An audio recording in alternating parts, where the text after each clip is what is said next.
bagian yang sudah daftar nih ya.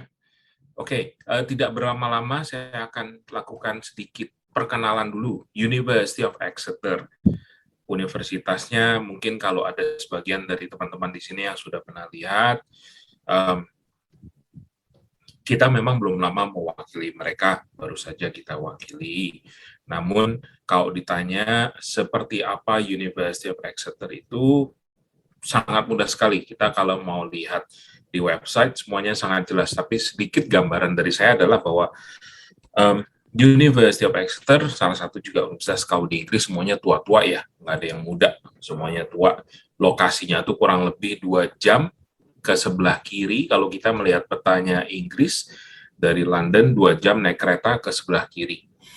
Kemudian jaraknya kurang lebih 250 km. Jadi kalau dibayangkan dari Jakarta 250 km itu sampai sekitar daerah Tegal kurang dikit dah. Mumpung sekarang lagi seru-serunya ngebahas mau pulang kampung ya, mau mudik. Jadi pasti udah kebayang nih lewat Pantura, terus arah ke Tegal itu udah kurang lebih 250 km. Kalau naik kereta cuma 2 jam. Lebih cepat dibandingkan kalau kita naik kereta ke Bandung, Jakarta-Bandung hanya 140 kilo tapi 3 jam, sedangkan kalau dari London ke Exeter itu kurang lebih hanya 2 jam saja. Kemudian luas kota Exeter tidak terlalu besar, sekitar 45-50 km persegi. Tidak besar, memang kota-kota di Inggris itu cenderung kecil, namun compact. Kalau ditanya apakah semuanya tersedia, pasti. Karena itu sudah menjadi standar kalau di Inggris, setiap kota pasti memiliki fasilitas yang sudah memenuhi persyaratan. Atau apapun yang dibutuhkan oleh seorang mahasiswa pasti sudah tersedia. Ditanya lagi berhubungan dengan sekarang bulan puasa, komunitas muslim sendiri kalau ada di kota Exeter ini memang cukup ramai. Hampir populasinya sekitar 3.000 orang yang ada di Exeter. Jadi kalau ditanya memang bukan hal yang hal yang baru, bukan hal yang aneh. Jadi yang namanya puasa, yang namanya Muslim, yang namanya masjid itu sudah tersedia di semua kota. Tidak perlu khawatir. Paling yang berbeda adalah jam buka puasanya saja. Kalau di Indonesia mulai dari jam 3:30 sampai jam 5:30 atau jam 6, tergantung daerah. Kalau di sana karena jatuhnya dekat musim panas ini bisa lebih panjang puasanya. Jadi matahari baru terbenam tuh sekitar pukul 8 atau setengah 9. Nanti kalau semakin ke bulan Juni, itu bisa terbenamnya jam 9, setengah 10. Jadi baru buka puasanya setengah 10. Sedangkan buka sampai sahur itu sebentar sekali. Bicara mengenai program studi di Exeter, banyak sekali program studi yang menarik. Barusan saja saya cari-cari karena ada salah satu mahasiswa yang tertarik ke University Exeter. Mereka mencari renewable energy, ternyata disediakan dan Exeter menjadi salah satu universitas yang cukup baik untuk renewable energy. Namun kali ini kita akan berbicara mengenai banyak mahasiswa sekarang yang bertanya, kalau saya ini orang kreatif atau zaman sekarang lah dikategorikan banyak sekali, generasi zaman sekarang ini adalah generasi yang sangat kreatif. Bisa menggunakan handphone untuk membuat promosi, bisa menggunakan sosial media untuk berpromosi juga. Segala cara bisa dilakukan, bahkan tidak dilupakan juga sampai ke promosi menggunakan TikTok dan segala macam. Nah, generasi sekarang ini memiliki pandangan yang berbeda, memiliki point of view, pengetahuan yang berbeda. Kita akan bahas, kita akan sedikit bedah sebetulnya untuk generasi sekarang ini seperti apa sih program studinya yang dibutuhkan. Kenapa digital marketing juga sangat dibutuhkan seperti yang sudah kita ketahui. Selain untuk merambah lebih luas lagi, juga dengan adanya pandemi, mau tidak mau semua mengacu ke digital marketing. Ini adalah suatu hal yang sangat-sangat krusial yang harus dipahami. Kalau kita tidak masuk ke digital marketing, maka kita akan kesulitan sendiri. Oke, tidak berlama-lama lagi, saya akan langsung undang Pak Kalcung. Beliau adalah beliau adalah staf dari University of Exeter yang berlokasi atau base-nya di Malaysia. Silakan Pak Kal. Ya, makasih Pak Hendra. Very warm welcome to everyone to this session. Today, I'm actually the regional manager for the University of Exeter based in Malaysia. Okay, I look after Indonesia as the key contact for students and also our agents in Indonesia. Today, we have together with me my colleague, which is Kowan, which is the regional director, okay, for the Southeast Asia office, together with myself in the office. We have Kiernan, which is the co-director for the MA Creativity, Innovations and Business Strategy. And we also have Emma Woods, the lecturers from MSc Digital Marketing, that is going to present to us today about the creativity, business strategy, and also the digital marketing. Without further ado, I've passed this to Anna for her to start her sessions. Thank you very much.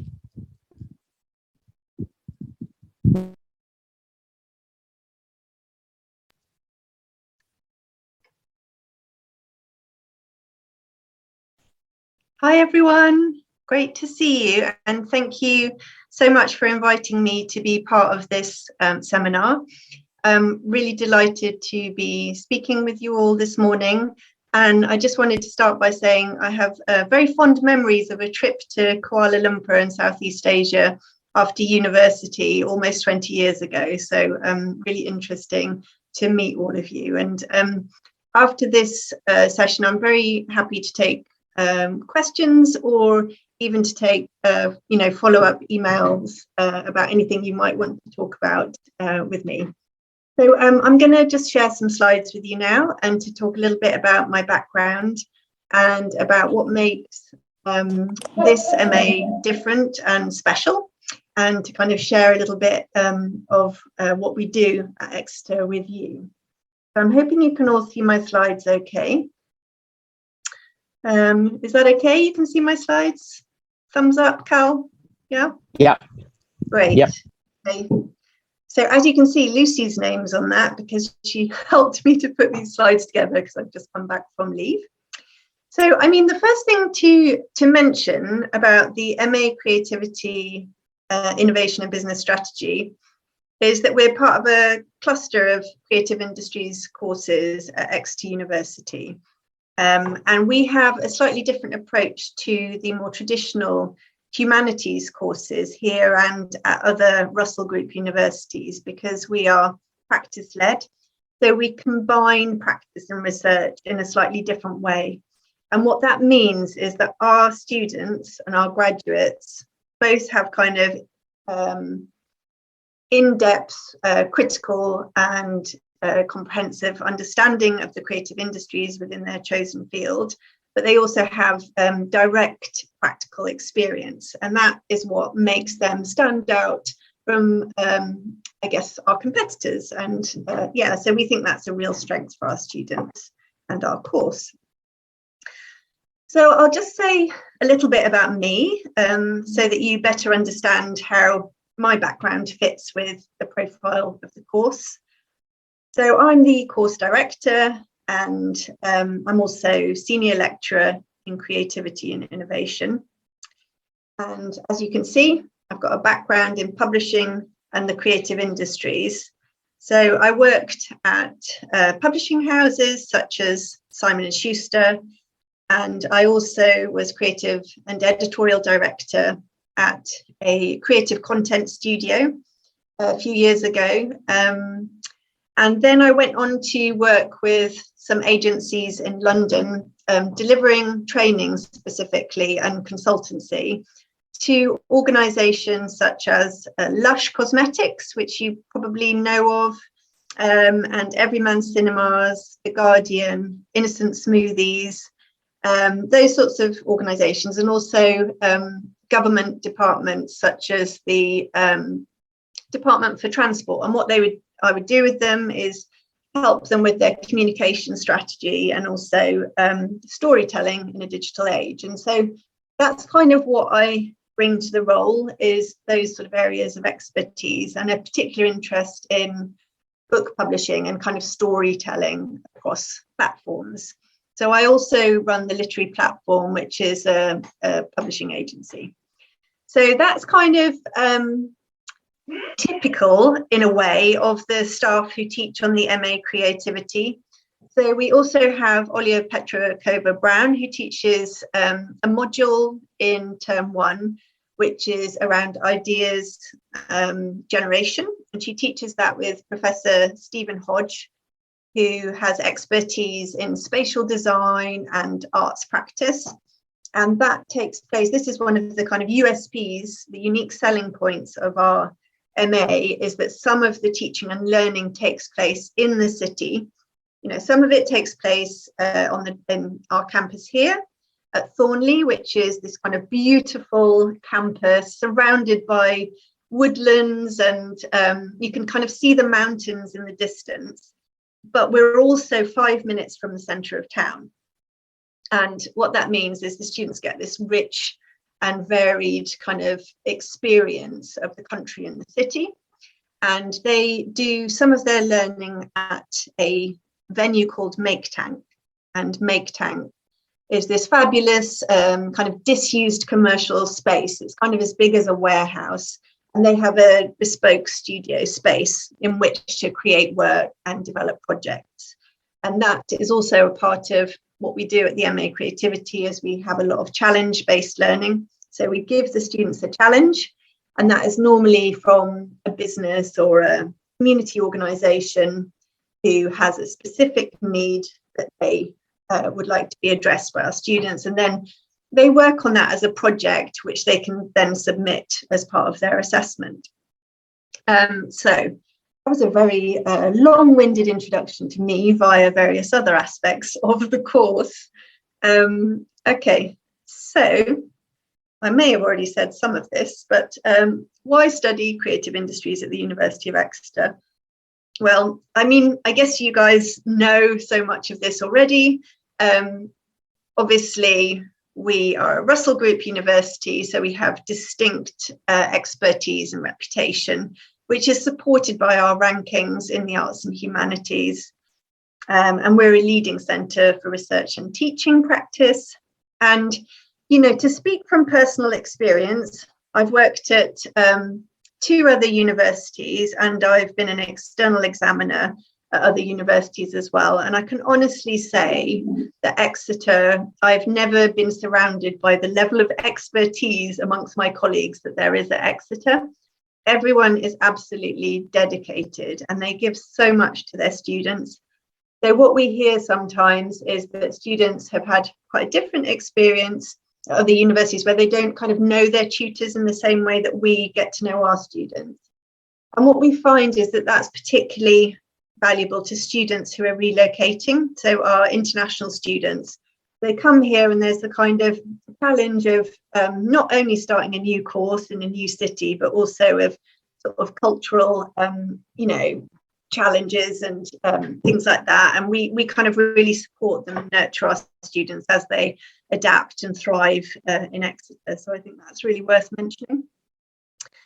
Yeah, we have amazing resources here. Particularly because MA Creativity is housed in the drama department. So we have this lovely team who kind of, if our students say something like, I want to make a film, they will find the equipment, the technical kit that they need to do that. Or if they want to have a silent disco as part of their projects for their assessment, they will give them the, you know, what they need in order to make that happen.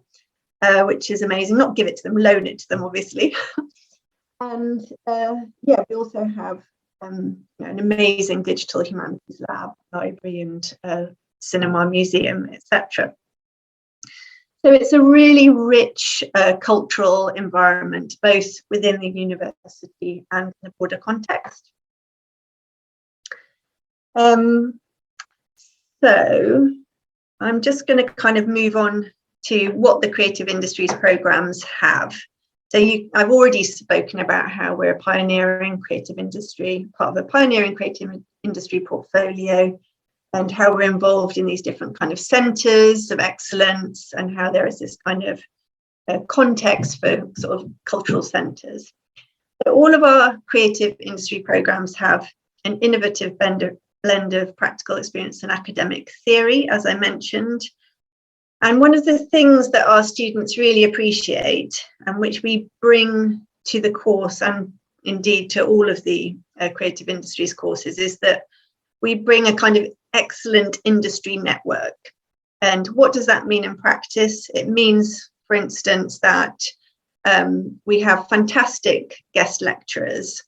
So we have people like the Director of Communications at Vimeo, who came along to give a talk to our students, and subsequently I've now asked him to mentor one of our students.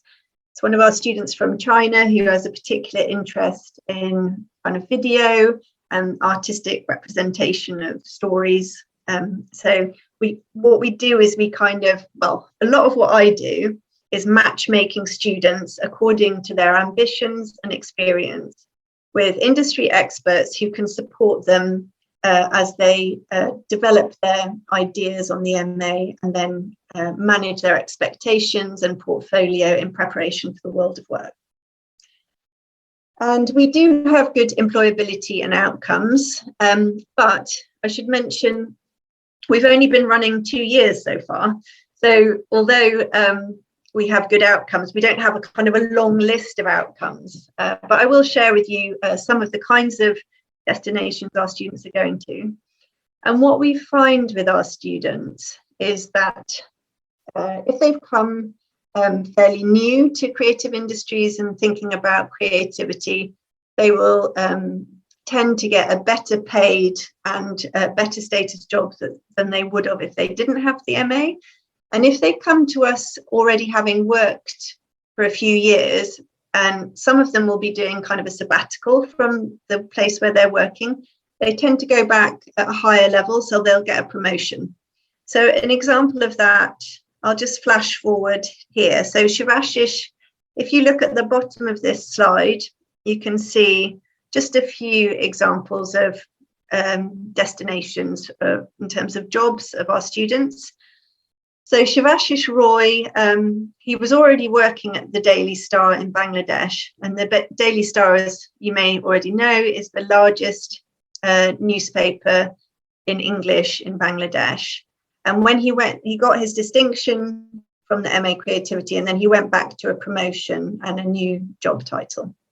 So that's how it worked for him. And again, Amy Borchard, she got a promotion to strategy consultant at Barker Langham, which is a large recruitment agency with a specialism in creative industries in London. And then Antish, I just looked him up on LinkedIn yesterday. He's a brilliant student from Mauritius. And I'm really interested to see, he was a diplomat. He got a job as a diplomat after the MA Creativity, but he's decided to leave that and become a startup entrepreneur for Trampoline Ité. And so we have this kind of rich range. Some of our students do want to be entrepreneurs, and we support them in that work. And then Catherine Reeves, she just finished the MA this year, and she has now got her dream job as a narrative designer. And basically, as you probably know, that just means that she's working on games and she's coming up with the stories behind digital games. So she's basically in heaven with that job. That's what she wanted to do. So I'll just flip back. Sorry to flip backwards and forwards, but it was the most relevant point at that stage. So this is where we were. Yes, employability. So what we find is by really supporting our students' ambitions and pairing them up with mentors from industries in senior positions, we're able to support them going to the next level on graduation. Okay, one of the things to mention on that point with regard to teaching is, you may already be aware, but one of the distinct qualities of our masters is that students in the second term, so in the spring term, they have optional modules in Exeter's prestigious business school. So that's really exciting that they're able to do those modules in addition to core modules from humanities. So they have that kind of blend of business school and humanities problem solving, which is really quite unique, we think, and really special. And students really benefit from that. And really, there's kind of, I think there's two underpinning ideas. One is that our students learn how to problem solve through challenge-based learning. And so that underpins all of their learning. And the other thing is that we have this underlying idea that is instilled in what we teach, which is that innovation is the process of creating value from ideas. So the creating value part is really, really important. And that's why we've got, the business element of this master's. So it's not just about coming up with brilliant ideas, it's about creating value and kind of having an understanding of the value chain and how that can be applied in terms of creating new products, services, or developing existing products or services. A number of our students are currently on work placements at the moment in London, in Bristol, and online. Obviously, post-pandemic, a lot of work is being done online, but our students are still supported through a work placement team, and also with they're able to claim back up to £1,000 in order to pay for travel and accommodation so that they can undertake placements, work placements or internships, as they're more commonly known now. So we think that is really great that we're able to support them in different ways so that they can fulfill their potential and achieve their ambitions. One of the other things about the MA Creativity is that we embrace a number of different disciplines. We're genuinely interdisciplinary. And what that means is that we do get students from a range of different backgrounds. So I think this year we have someone who was a computer programmer, we have a scientist, we have people from advertising, and they all learn together. And when they have these kind of group projects together, it means that they bring different skills and expertise and backgrounds into those work challenges. So I think that's a really positive thing, but also something quite different about what we do. And that is, there was a couple more things I wanted to say. Field trips. I'm just going to stop the share and just speak off slides for a second before I stop, if that's okay. We always do a field trip each year, sometimes more. In the first year, we had a field trip to Falmouth, and all the students stayed in a lovely hotel by the sea, and it was a wonderful event with local businesses setting them challenges. And this year we went to Bristol, and we went to a place called the Arnolfini, We the Curious, which is this amazing innovation museum and educational space. We do lots of things like that as well. And I think that's all I want to say for now. So thank you so much, and happy to take any questions or Yeah, thank you, Anna. Yes, we will move on to our next key speaker, which is Emma Woods. Emma, the floor is yours. Thank you. Hello, morning everyone from a lovely sunny Exeter today. So let me try and share my screen with you.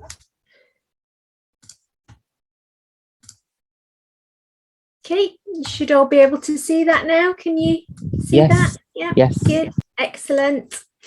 Well, you've heard a lot already from Anna and Cal about Exeter. So what I'd like to talk about this morning is why you might choose to study digital marketing. So Exeter is quite unusual in that we offer both an MSc marketing and an MSc digital marketing.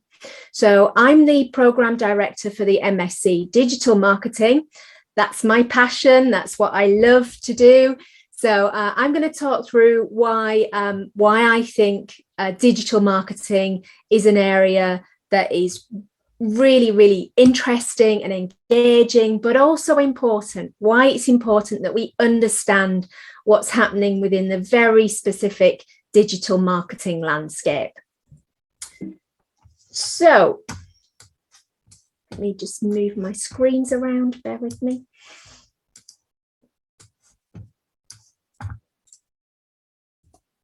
So let's start off with what is digital marketing? Well, you've probably heard of the term. It's what we would call an umbrella term. It's about using digital platforms and channels. So I'm sure you all know Facebook. I'm sure you all know YouTube. But digital marketing is about much more than that.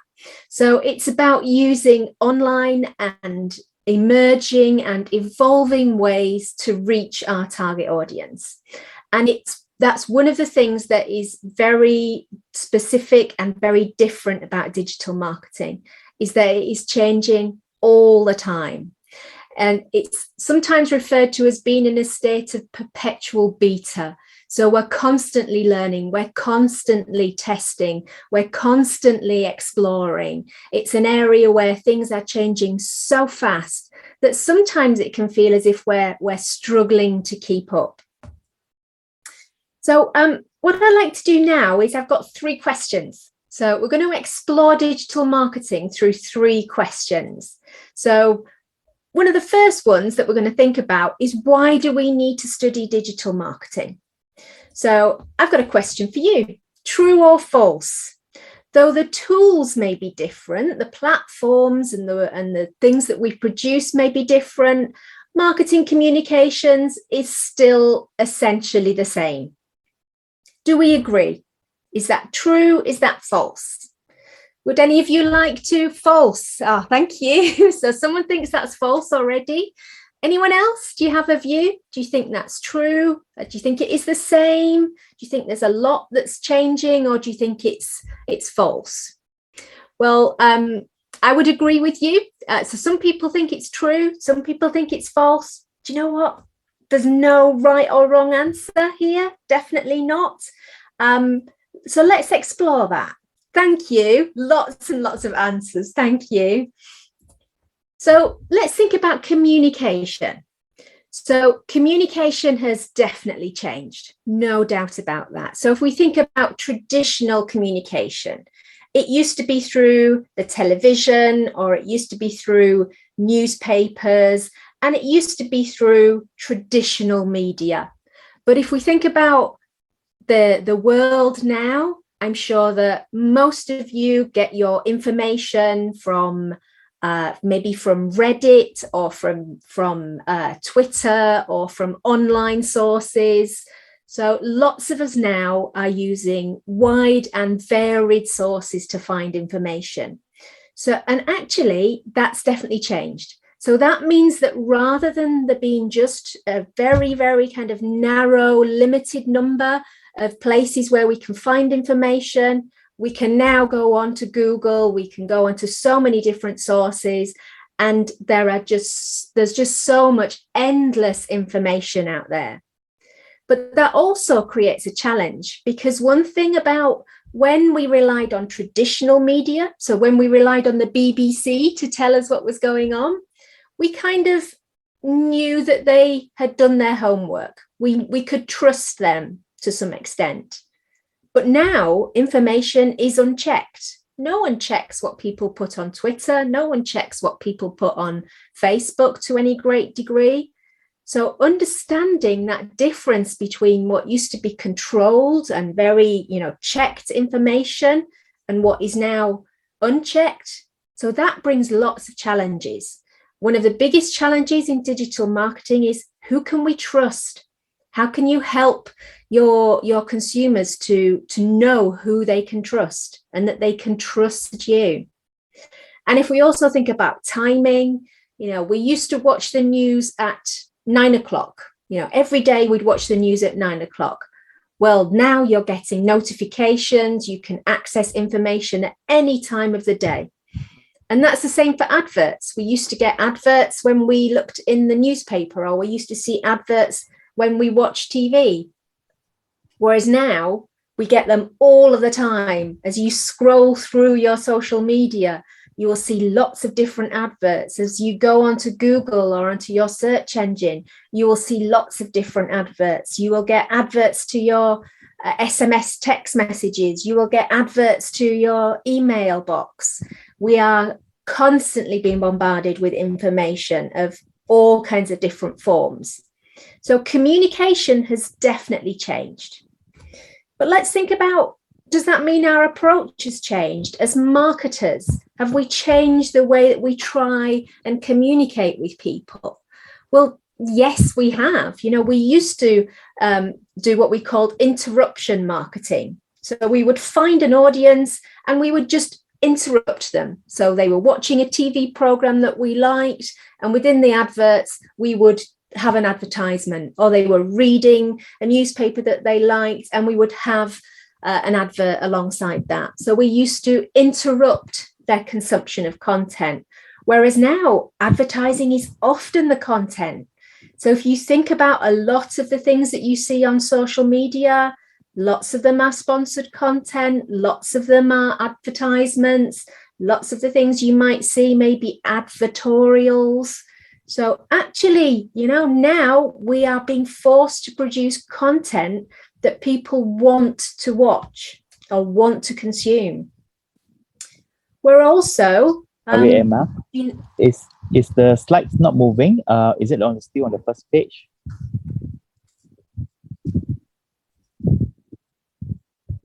Is that not moved, no? No, I'm still seeing on the first page. Yeah. Oh, I'm sorry about that. Sorry. Let me stop that share.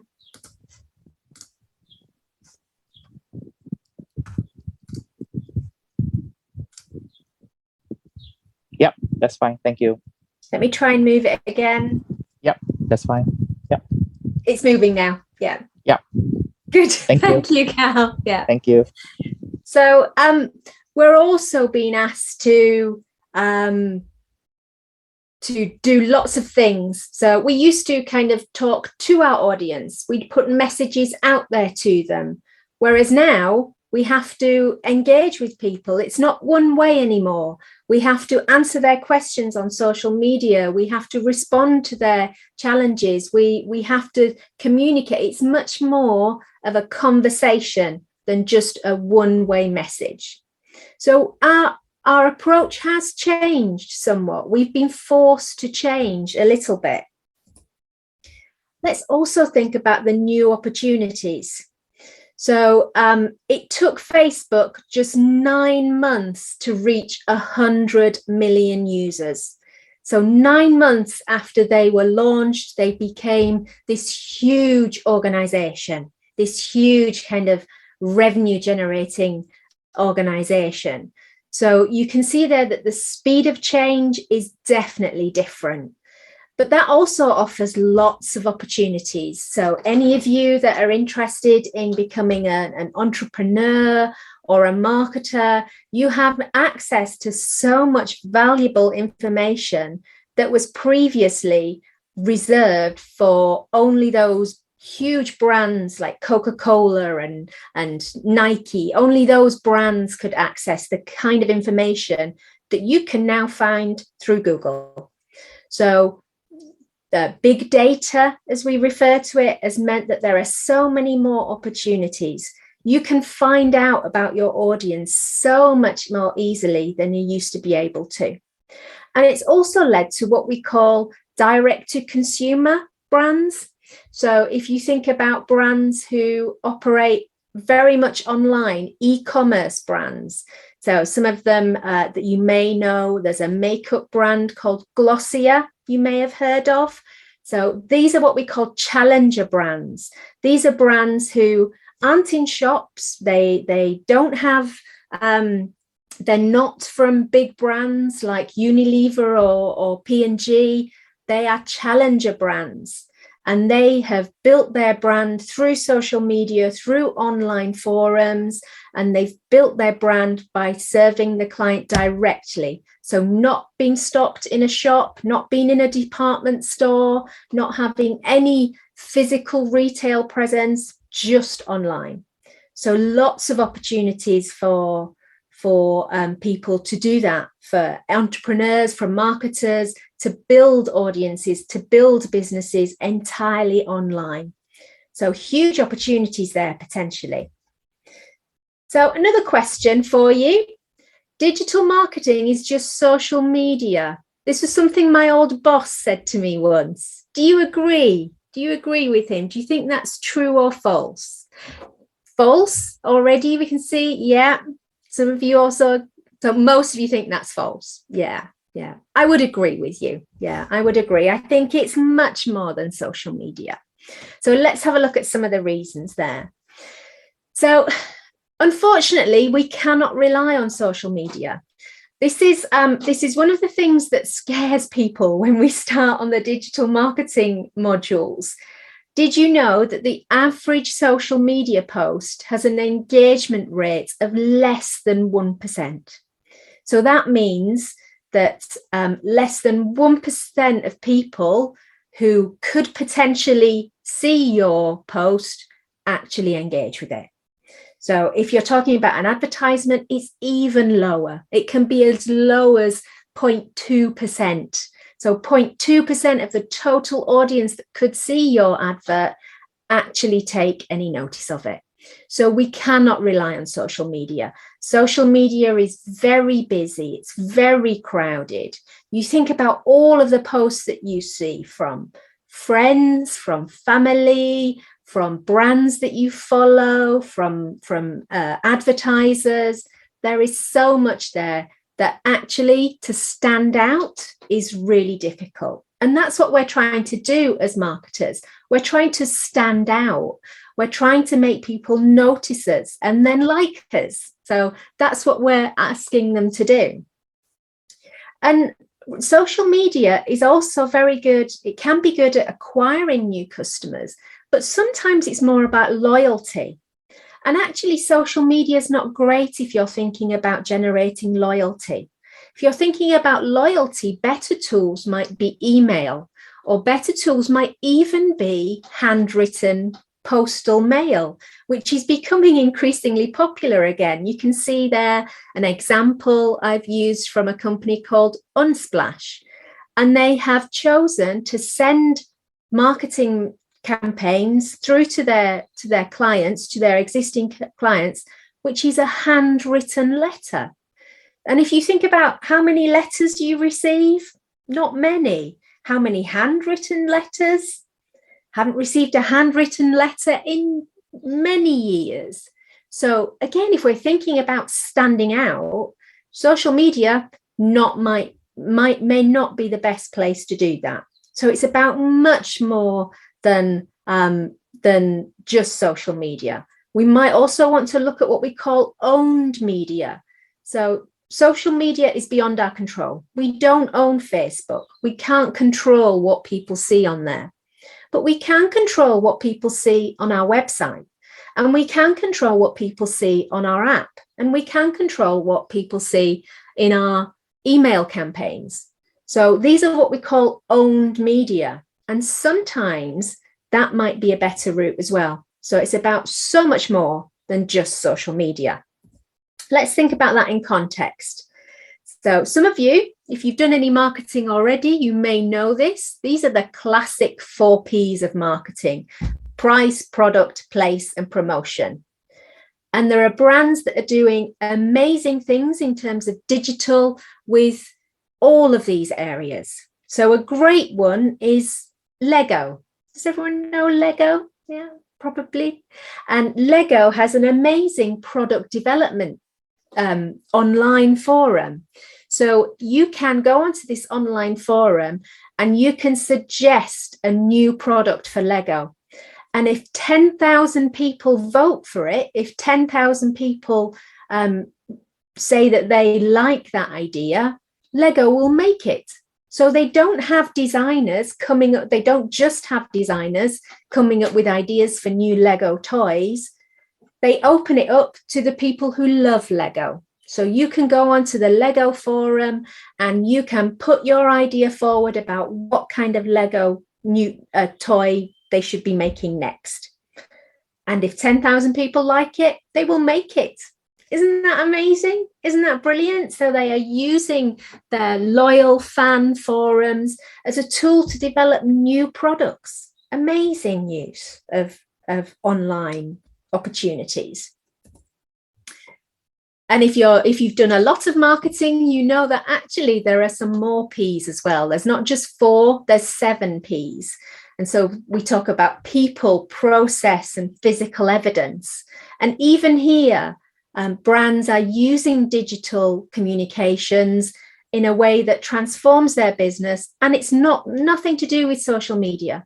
So if we think about people, one of the biggest developments in terms of how we engage with brands has been chatbots. So lots of us use chatbots. We may speak to a real person, or we may be speaking to a pre-programmed computer. As long as they solve our problem, do we care? So that's an amazing opportunity to build better relationships with your clients in a digital way. And if we think about one of the biggest companies around at the moment, Uber, they didn't invent a physical product. They don't really, they haven't invented taxis. Taxis have already existed. What they did was they took an online platform and they used that platform to revolutionize how we book taxis. So it was the process that they changed using digital tools. It was that communication and that control, that interface that they changed. They didn't actually develop anything new at all, apart from that digital platform. So you can see there it's about much more than just promotion. It's about much more than social media. And these are the kind of things that we explore and we discuss and we share examples with in our sessions. It's always really interesting when we have a very diverse cohort, very diverse group of students. And it's always interesting when we share examples of brands from different parts of the world.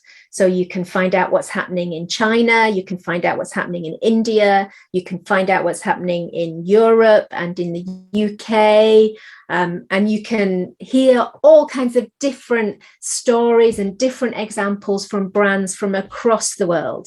And if we think about one thing that digital has done, it's made the world feel a lot closer. I mean, I'm here in sunny Exeter and you're the other side of the world, and it's a different time zone, and we're still able to chat, we're still able to connect, we're still able to talk.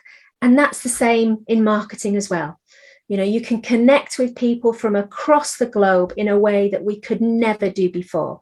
So understanding and being exposed to all these different brands is a great thing, a great opportunity. And we start that on our course when we share ideas, we share examples, and we share case studies from around the world. So my last question is a very famous quote from Bill Gates from Microsoft: "Content is king." What do we think on this one? True or false? It's all about the content. What do we think? True? Yeah. Couple of trues there from Jimmy, and yeah, true. Let's explore that one. Yes, I would agree, Vicky, when done well. But one thing that I find is that we can also often rely too much on our website, or we can rely too much on social media, and we think that just creating content is enough. It's not true. Unfortunately, it's not true. So we can design a website, we can build a website, but actually nearly 91% of content, so nearly 91% of pages out there on websites get no traffic whatsoever from Google. So there are so many websites out there that no one is finding through Google, that potentially no one is even visiting. And we saw earlier, less than 1% of people will engage with your social media post. So you can put content out there, you can have a beautiful website, you can have lots of, you can post every single day. Doesn't mean to say anyone's reading it, doesn't mean to say that anyone is engaging with it. And the best way, and this is one principle that is as true as it always has been, the key to marketing is understanding your audience. So that is how to build long-term relationships. And that is about understanding what customers want, what your consumers want to hear, what kind of content they want. So not just writing any old content, but creating content that is valuable, that is useful for people. That's the kind of thing that they love from brands. That's what they want to hear. People want to buy brands that they feel understands them. And that's the key to marketing. That's the very difficult task that we have to do. We have to understand our audience and treat each audience as an individual, offer them what they want to hear. And there's a classic phrase in marketing, which again is very old. It's not new. It's not digital. Right person, right message, right time. That's the key to good marketing. And that's why you can't just assume that creating content or creating a website or going on social media is enough. This is why you need to study marketing. This is why you need to understand the processes, the theory, the techniques, the data that sits behind it, because that will help you understand who the right person is, what's the right message, and how you get that across to them, how and when you get that across to them. And that's hard work. I hate to say it, but that is really hard work. But that's what MSc in digital marketing is about. It's about helping you to understand how you can become a good marketer using all of the tools that are available to you, not just digital tools. The best marketers are using what we call omni-channel marketing. So like we saw with the example of the handwritten note, you might have a beautiful website, but you also do send your loyal customers a handwritten note. You might do lots of activity on social media. You might do e-commerce, but you might also do events, or you might have a presence in a physical shop.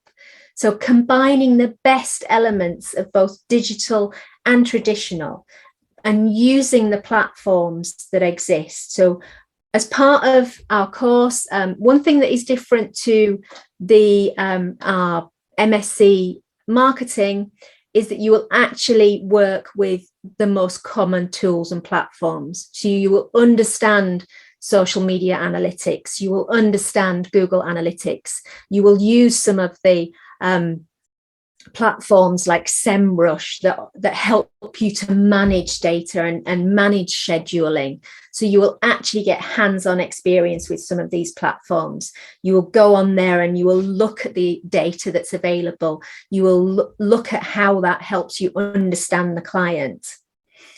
And dealing with that wealth of data that's available is a real skill for digital marketing. There's so much data now, it can become overwhelming.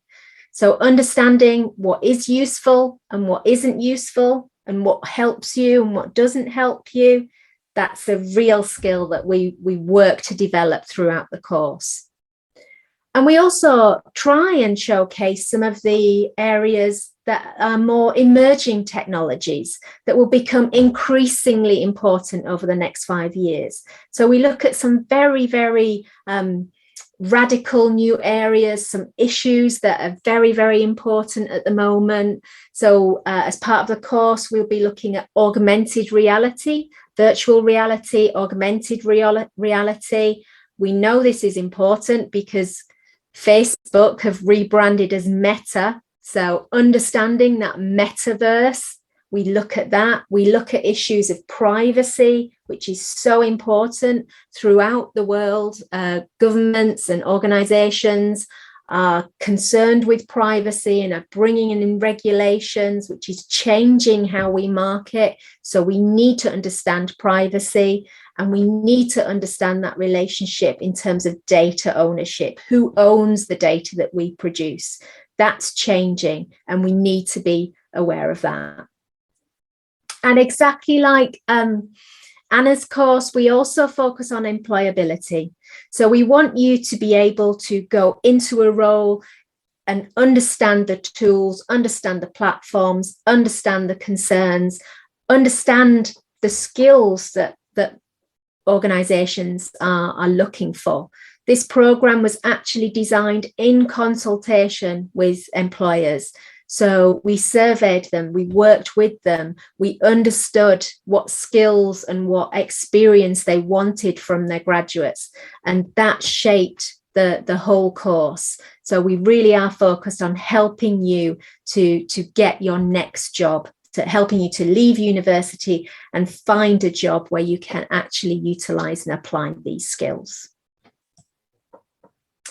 So that's it from me. Just very quickly to say that we offer a 12 or a 9-month version. The entry requirements are all online. And there's also lots of information online about the fees and the scholarships that are available. There are some excellent scholarship opportunities. So please do have a look at that. But if you have any questions, I'm the program director. You can email me direct and I will try and answer your question. I am always here to help if I can. And yeah, just hopefully I will see some of you very, very soon. And I hope that was interesting. And you know, I love marketing. I love digital marketing. And I hope I kind of got that across to some of you. And maybe some of you are interested in studying that here in the UK. So thank you very much. Thank you very much, Emma, for a very good presentation. Yeah, if you would unshare your screen, please. Thank you. Yeah.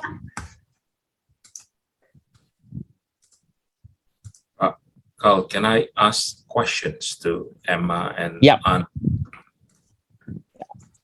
Right, Emma. Yes. That was very interesting. Good questions. I saw the entry requirements for students international going for your programs.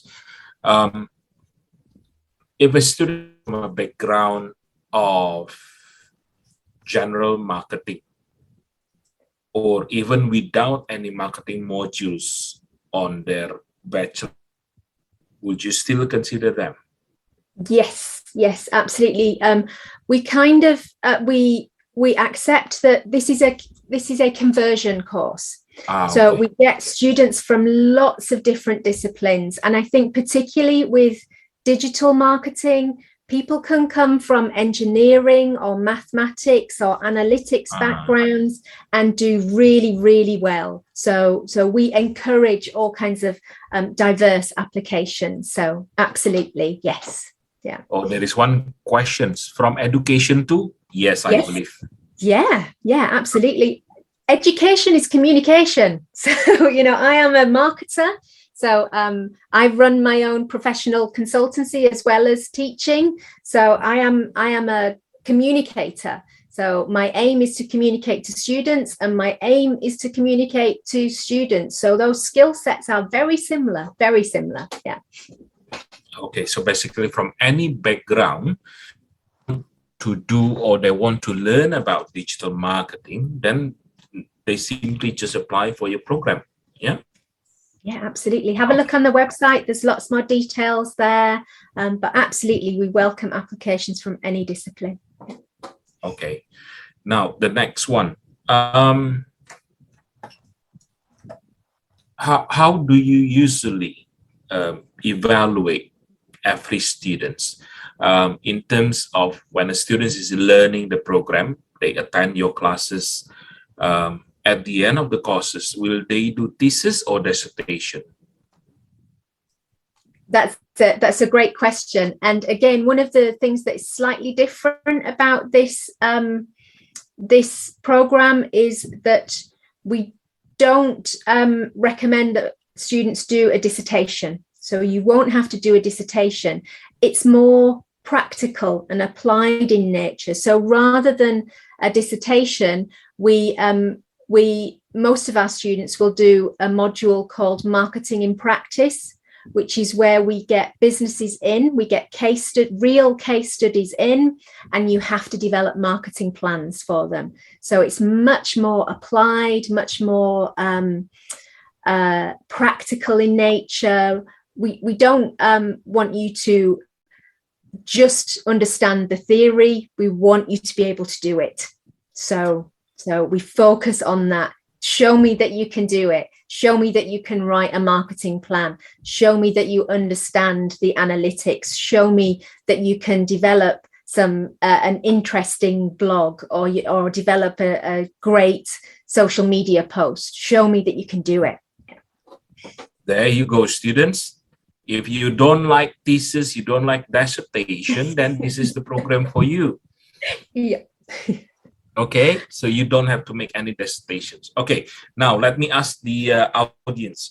Right, anyone wants to ask questions? You can type in your questions or you can just speak directly. Feel free to ask anything. Anyone?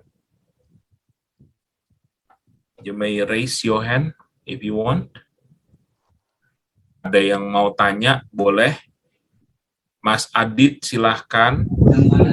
All right, so good evening, Miss. Hello.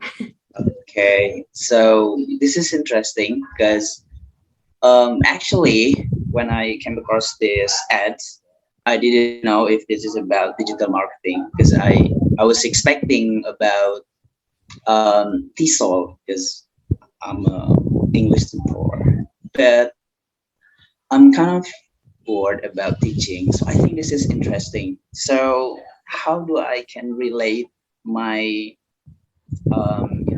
my field to this digital marketing? Maybe you could help to provide some assistance. Thank you. Yeah, I think that's a great question, and lots of the skills that you use as an educator, you will use as a marketer too. So if you think about when you meet your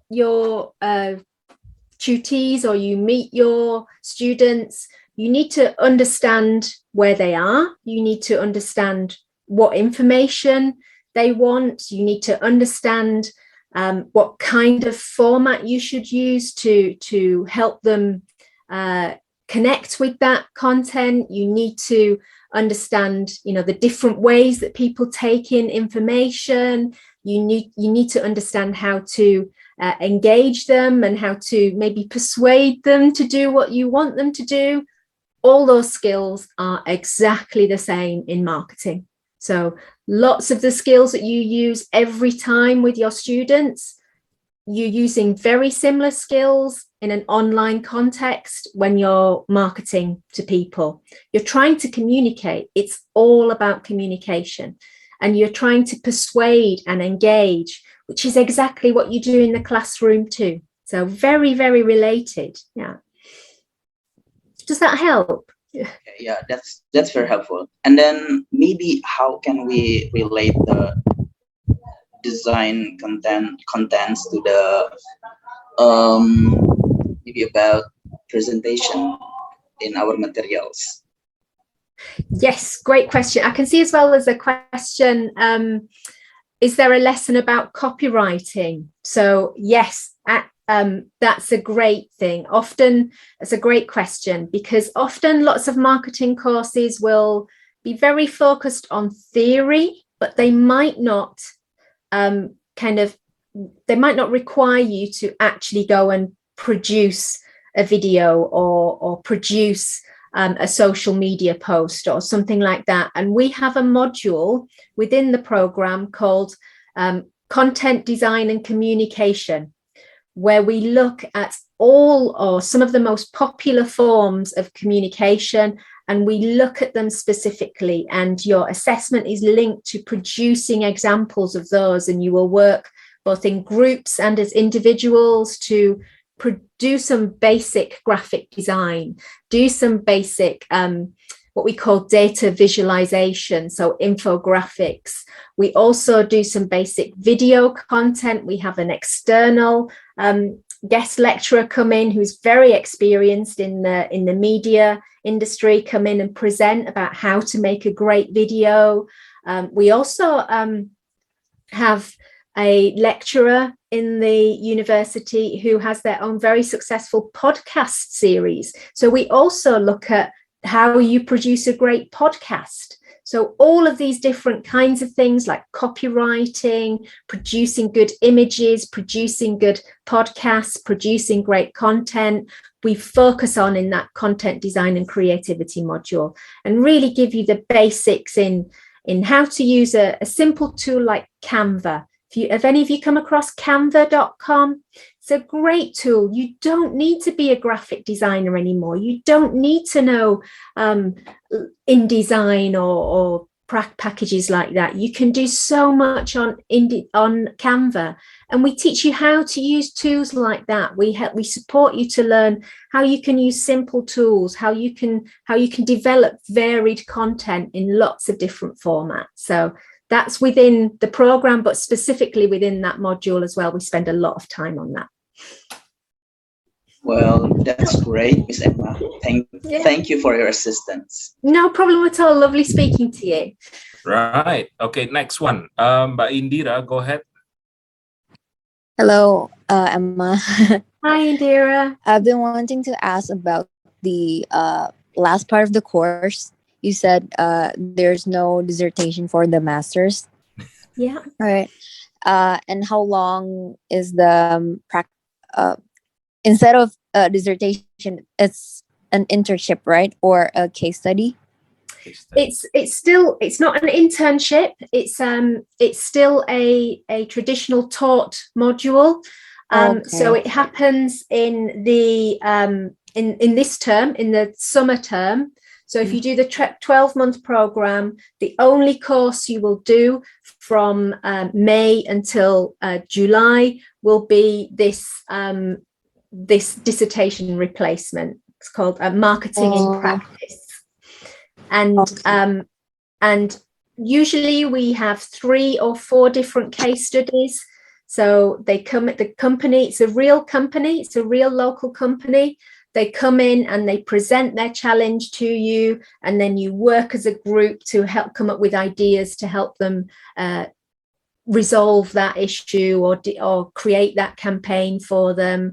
So very, very practical, a good fun module. You're dealing with real people, with real organizations, and you can generate lots of ideas that can actually be used in practice as well. So we have lots of campaign ideas and lots of changes that students recommend that the case studies actually do. So it's really good. You can see, it's not just an essay. You can see that actually that business did that and it helped them. That's so rewarding. That's lovely when that happens. Yeah.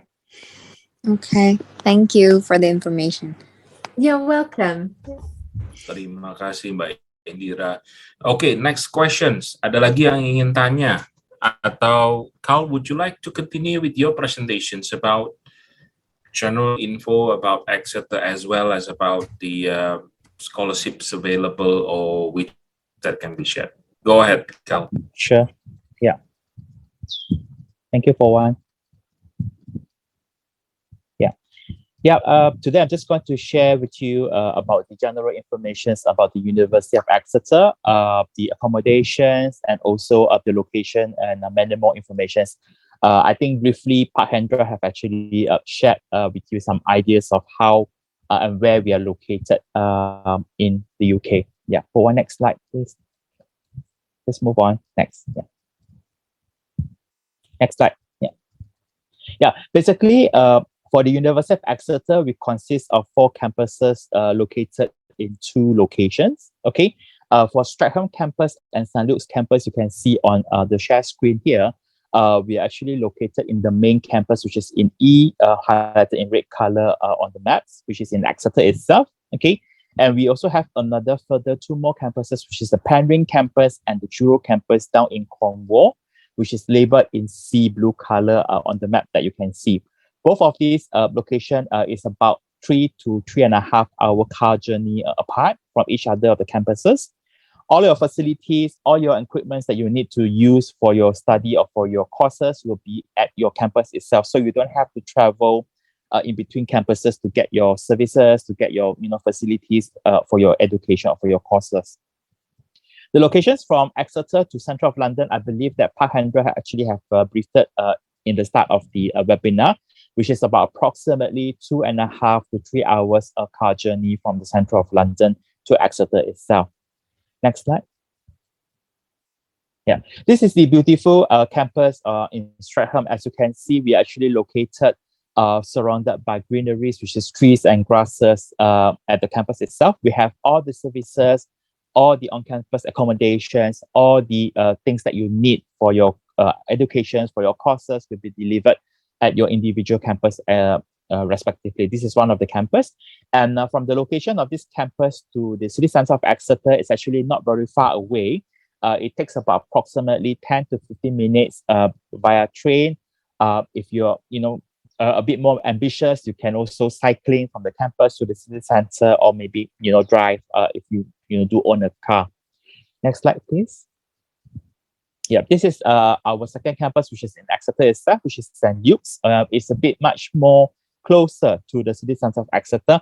I can also say it's actually a city centre campus, okay, whereby our St. Luke's campus will deliver or focus more on courses like education, medical science, sports and recreations at this campus itself. So all the other courses will be in the main campus in Streatham, as I previously mentioned.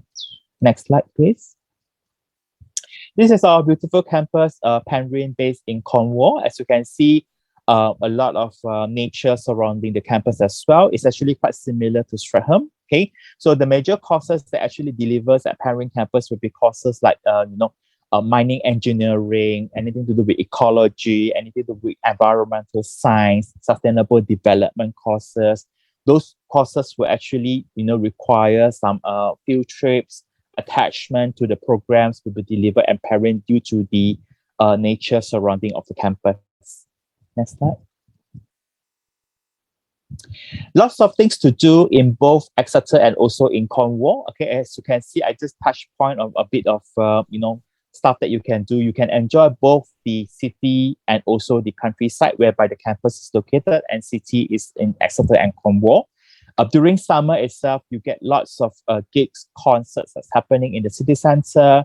There's also a beach very nearby to both of the Exeter and Cornwall campus, whereby it takes about 5 to 10 minutes ride from the city centre to the beach area.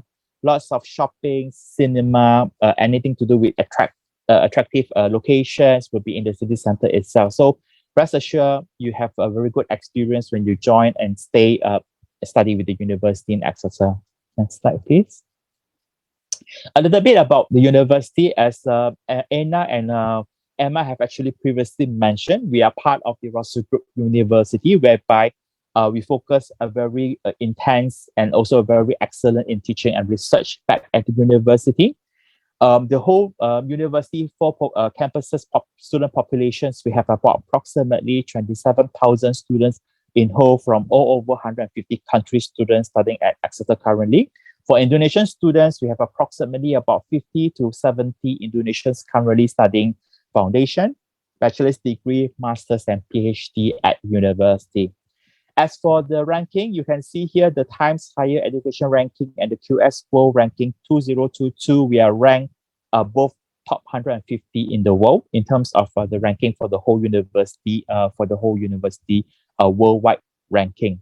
And we also rated 5-star on the QS 5-star rating as well for the University of Exeter. Next. This is another pictures to show you part of our Streatham campus.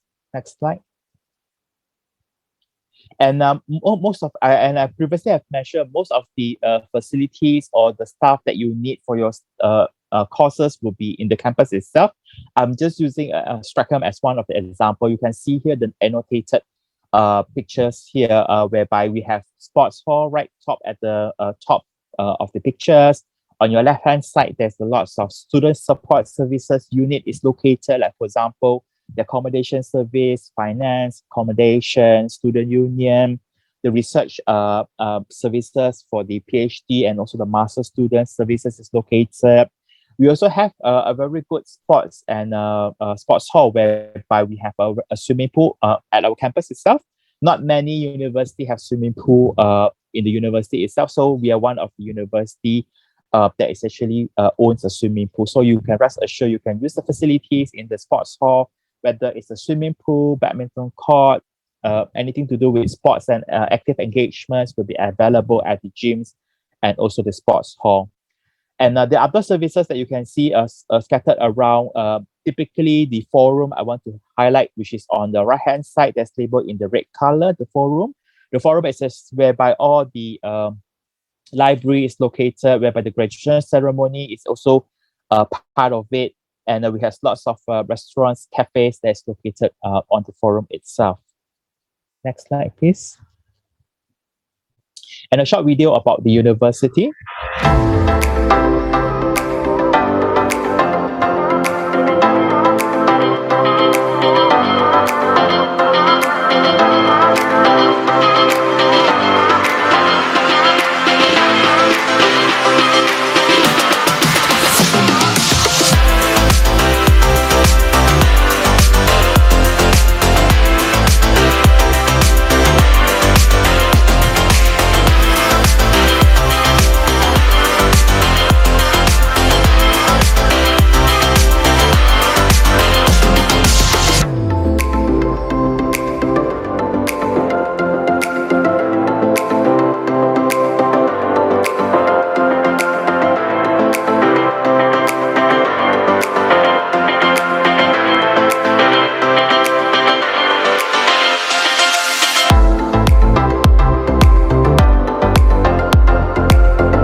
So that's the short clips about the Strategi campus. Move on to the next would be, we are ranked top 10 for the UK university chosen by students and overall students experience as well at the university. And also we are ranked top 10 for the safest city in England if we were to compare to other cities in the UK. Okay, so basically we are a very international university whereby we're ranked 46 on in the world on the THE World University ranking, meaning to say that our staff, our students, populations at the university is actually very vast, diverse, whereby lots of international community that's present at the campus. Next slide. This is to show you some examples of how it looks like in the city center of Exeter. As I previously mentioned, you will get lots of entertainment, lots of social life in the city center itself, whereby if you want to enjoy, catching up a movie, catch up with friends in the restaurants, cafes or bars, shopping in the high streets, many more. So rest assured, whatever that you want for your daily needs or, for your clothing is actually available in the city center itself. Next slide.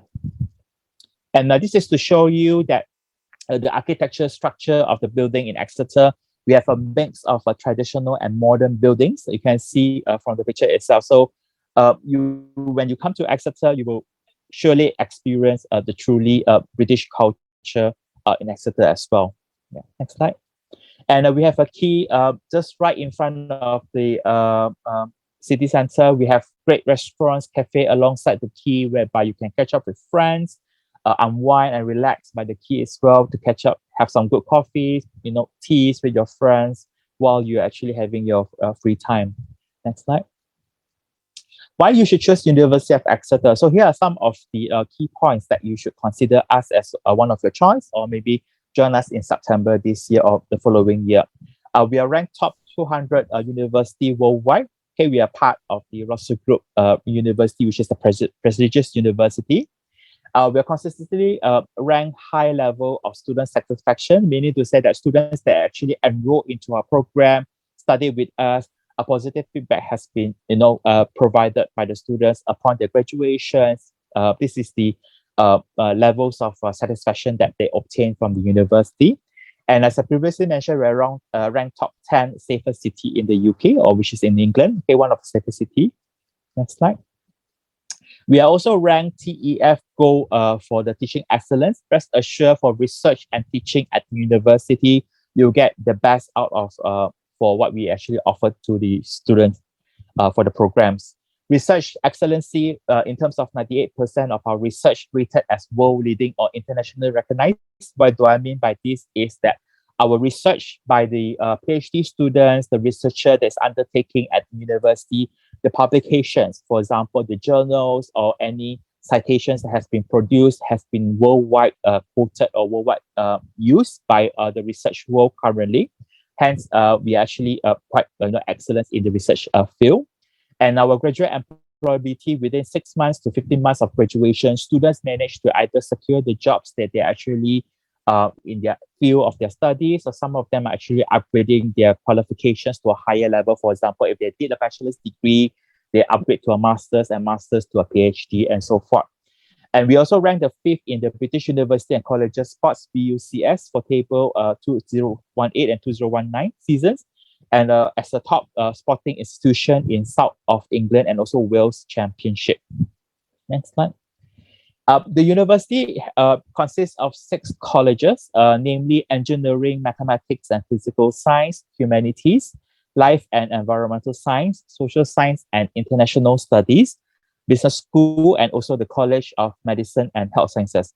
As you can see from our presentation, we have courses like creativity, digital marketing, business, management, ranging from courses to engineering, mathematics, physics, physical science, education, international relations, development studies, geology, geography, ecology, and many more.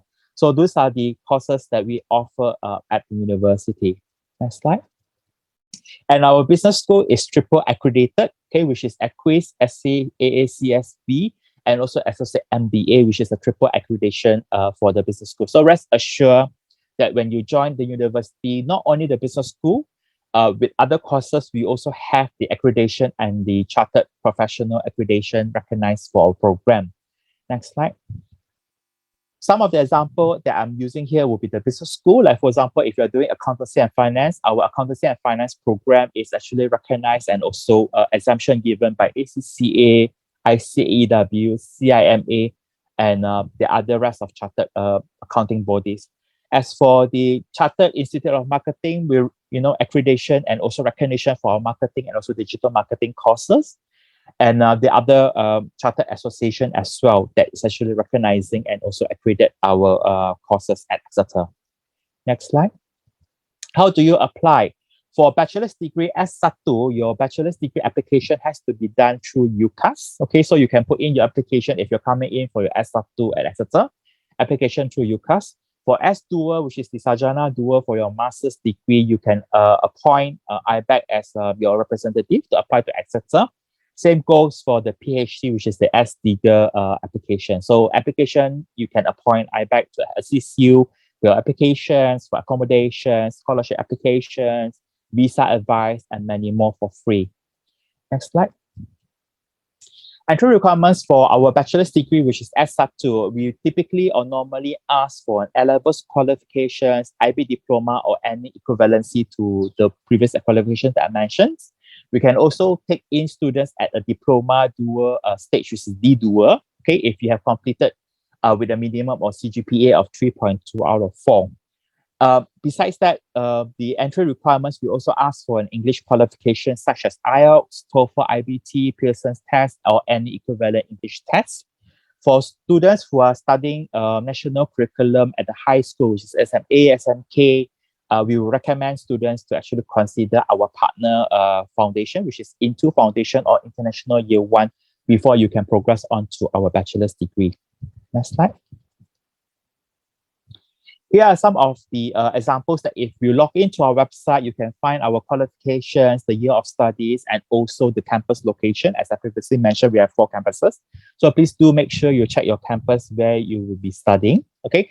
We can also accept, besides the typical offer grades in A levels and IB, we can also accept up to a contextual offer level, which is at least a minimum, for example, accountancy and finance, which is AAA up to ABB.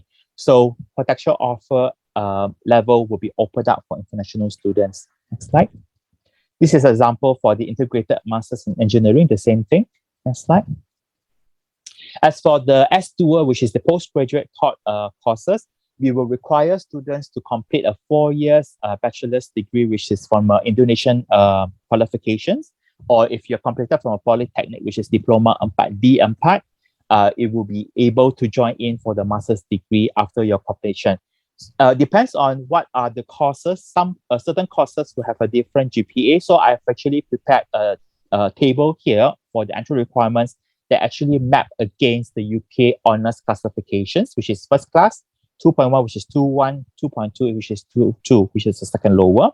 If you graduated from an Indonesian qualifications that is from a Band PT course, grade A accreditation, then these are the GPAs that you will require, the table on your left-hand side. And the table on your right-hand side would be for a Band PT course accreditation from an Indonesian qualifications. So if a course require 2.1, and you graduated from University of Indonesia, Institute of Technology Bandung, Gajah Mada University, Airlangga University, those grade A institutions that have a course which is grade A accreditation, then the GPA will be 3.2 out of 4, which is equivalent to a 2.1 UK classification, for example. Next slide. And if you fail or if you miss a few from the points of your IELTS, don't worry. We also have the pre-sessional English course that actually improve your English before you join the main course. Our pre-sessional English course usually starts earlier from your main course in September. Okay, all of our courses, bachelor's degree, master's, and PhD, usually we will start in September intake. So if you do need some improvement on your English, we will recommend you to undertake or enroll into the PSE English. Okay, if you score a certain grades, some of them will be needing 10 weeks pre-sessional on campus, which starts in June this year until August. If some of you might need 6 weeks, which is a bit lesser, we need to say that your IELTS score is actually not a very far away from the required score, then usually would be around 6 weeks starting from July till August. Next slide. And at the university, we provide lots of support even before you travel to the university to study. Okay, IBEC and myself and my colleagues will be the first point of contact, before you even come to the university. And upon arriving to the university, there's also a lot of student support provided for international students, namely like immigration advice, airport meet and greet service at the Heathrow Airport in the UK. Okay. Welcome newsletter will be sent to your email, registered email when you apply for the course at the university. We also have social programs, namely like Welcome Week and also the Induction Week for the first few weeks when you join, whereby our university students or the next slide previously, sorry. Yeah, sorry. So social program like induction and orientation week, we have students, showing you around Exeter, introducing you to the where you can get, those ingredients for cooking or your cutleries that you want to purchase when you arrive in September.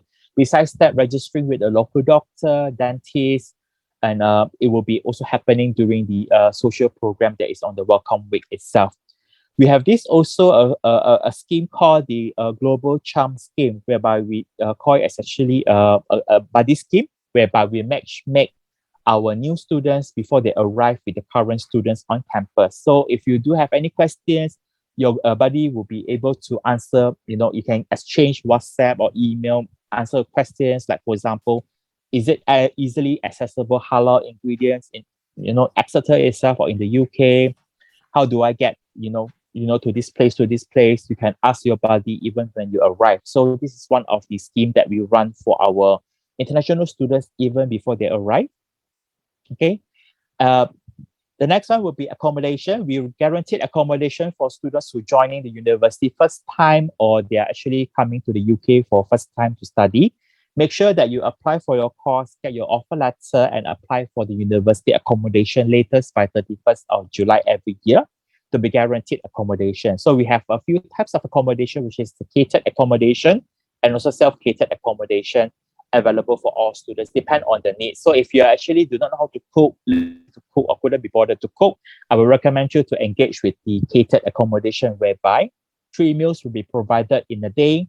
So you don't have to worry about cooking and cleaning up after the mess that you have done in the kitchen. As for most of the students, usually they will choose for self-catered accommodation, whereby they will get their ingredients from the supermarket, go to the kitchens and cook and prepare, and also wash up after they have done with their cooking. Okay, so these are some of the availability. If you can't visit the accommodation, there's also virtual tours available on our website. So you can also have a feel and also a look virtually on how does our room looks like, because we have more than 20 choices of categories of buildings and rooms available for our international students to choose from. Next slide. And here are some of the a bit newer accommodation, which is newly built, which is in East Park, Stratton Way, and also Moberly. That's available for our international students to choose from one of the accommodation lists that's available. Next slide. A little bit read up about the fees and also the accommodation. Basically, for our bachelor's degree, tuition fee ranges from 19,000 to 25,000 a year, depending on the course that you actually enroll and also will be studying with us at the university. And also for postgraduate, it would be around 20 to 28,000 pounds. Living expenses is about £1,015 per month for accommodation, food, and also allowance. And for the accommodation, it's about 4,000 to 13,000 for self-catered and 5,000 to about 9,000 for the catered accommodation. Next slide. We do offer a wide range of scholarship from the university. However, some of the scholarship already closed for application for September this year. So hopefully next year we will get the same scholarship again, or it might be a bit different, depending on the university management. So we have the Global Excellence Scholarship for both bachelor's and master's, and also the Green Future Scholarship, which is 9 places this year with a full tuition fee and stipend allowance. Okay, next slide. We also have the Traveling Scholarship, Great Scholarship, and also the LPDP Scholarship that focus on affirmative, PNS, TNI, and PORI, Putra Putri Papua for all subjects at Exeter. And also under the regular, we have the subject specific, which is ecology, geography, mineral and mining engineering, and also a progression and alumni scholarship as well. Next slide. And some of our notable alumni would be, like, for example, J.K. Rowling, the author for the Harry Potter books. Next slide. Some of the ministry that you know in Indonesia, which is Tito Karnavian, currently the Indonesian Ministry of Home Affairs. Next slide. Tom York, UK singer, which is Radiohead. Next slide. Will Young, UK singer and actor. Next slide. And for students who would like to engage with sports, society, and clubs, we have over 50 clubs, over 220 societies that you can engage from, like, for example, Indonesian Society, Rock Climbing Society, rowing, belly dancing, and many more with the Student Guild, which is student union at the university. Next slide. And with that, I just wrap up with the summary of the university. We are ranked top 150 worldwide, okay, on the Times and QS. Ranked top 15 in the UK. We are world-class research university as part of the Russell Group member. And probability students graduating from Exeter manage to secure a job or further their higher education within 6 to 15 months of education. Top 10 for student experience and satisfaction, as I previously mentioned, and also student life, whereby you get both the countryside, the campus, and also the city center life in Exeter itself. Next slide. And please if you fancy our social media, please do follow us on social media, Instagram and Facebook. We are most happy to see you on digitally on our social media and also on our campus in September. Hopefully to see you in September. Thank you very much for the attention, and hope all of you enjoy the session today by Anna and also by Emma as well. So very thanks. Any questions, please feel free to ask. We are open up for the question and answer again. Thank you, Pawan. You can unshare the screen.